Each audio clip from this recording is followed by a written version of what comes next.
Look up at the night sky. What do you see? Countless stars glitter like tiny diamonds, scattered across an infinite black velvet cloth. Each one of those distant lights is a sun, much like our own. Many of them likely have planets orbiting around them, worlds we are only just beginning to discover. It is a vast and humbling sight. It makes you wonder, doesn't it?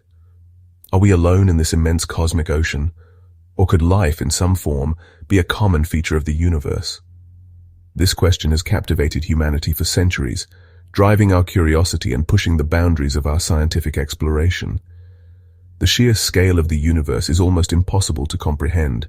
There are billions of galaxies, and each galaxy contains billions of stars.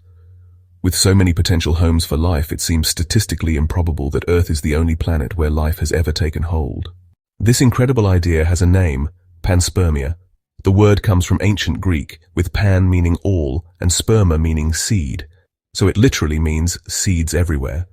It is the theory that life exists throughout the universe and is spread from place to place by natural means. This could happen when a meteor or asteroid strikes a planet that has life. The impact could be powerful enough to launch rocks and debris into space. If that debris contained microscopic organisms, they could be carried away, embarking on an epic journey across the cosmos, a journey that could end on another world. Panspermia is not just a wild fantasy. It is a serious scientific hypothesis that some of the world's most brilliant minds have considered. It offers a potential solution to one of the biggest mysteries in science. How did life on Earth begin? For any of this to be possible, life must be incredibly tough. Space is the most hostile environment we know. The answer might lie with some of the hardiest organisms found right here on our own planet. We call them extremophiles, which means lovers of extremes. One of the most famous examples is a tiny creature called the tardigrade, also known as a water bear. These microscopic invertebrates are virtually indestructible. They do this by entering a state called cryptobiosis, where they curl up into a tiny dehydrated ball called a ton. In this state, their metabolism slows down to almost nothing. Scientists are actively testing this idea, exposing microbes to simulated space conditions in labs and even sending them on missions outside the International Space Station. The results are astonishing. The existence of such hardy life forms on our own planet demonstrates that the biological tools needed to survive space are not impossible. So how exactly could life make the jump between worlds? It all starts with a major impact. The energy released by such a collision would be immense, far greater than all the world's nuclear weapons combined. This colossal explosion would blast billions of tons of rock and soil from the planet's surface, launching it into space with enough speed to escape the planet's gravity. Microbes living in cracks and pores within the rock could be shielded from the initial blast and the heat. They would be unwitting passengers, suddenly flung into the cold, dark void of space. Once in space, these life-bearing rocks would begin a long, silent journey. They would drift through the solar system, their paths dictated by the gravitational pull of the sun and the planets. But some of these rocks might, by chance, find their way into the gravitational field of another planet. If that planet has an atmosphere, the rock would streak through the sky as a fiery meteor. This is not just a theoretical process.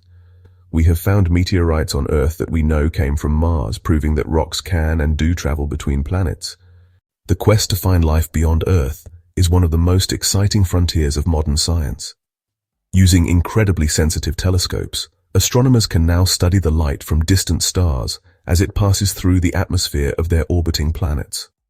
Scientists are looking for biosignatures, gases that are unlikely to exist in large quantities without the presence of life. Finding a planet with an atmosphere rich in oxygen, methane, and water vapor would be a monumental discovery. Robotic missions like the Perseverance rover are currently on Mars, drilling into ancient riverbed deposits and collecting rock samples that will one day be returned to Earth to be analyzed for signs of past life. The implications of panspermia are nothing short of profound.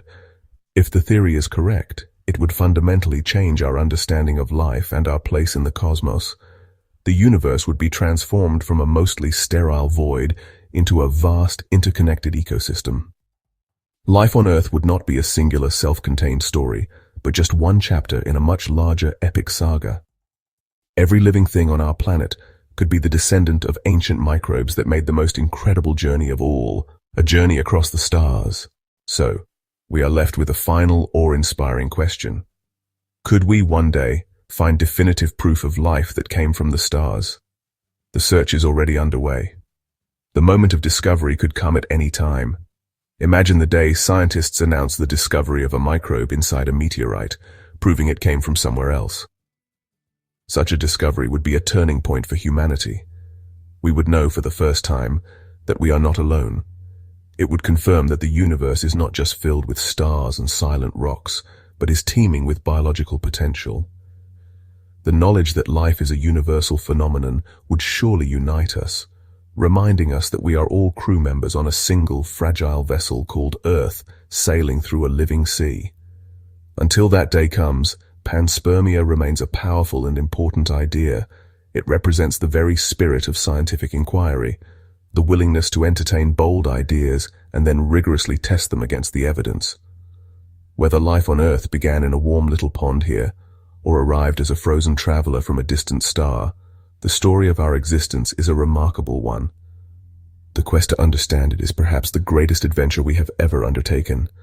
The stars are waiting, and they may hold the answer.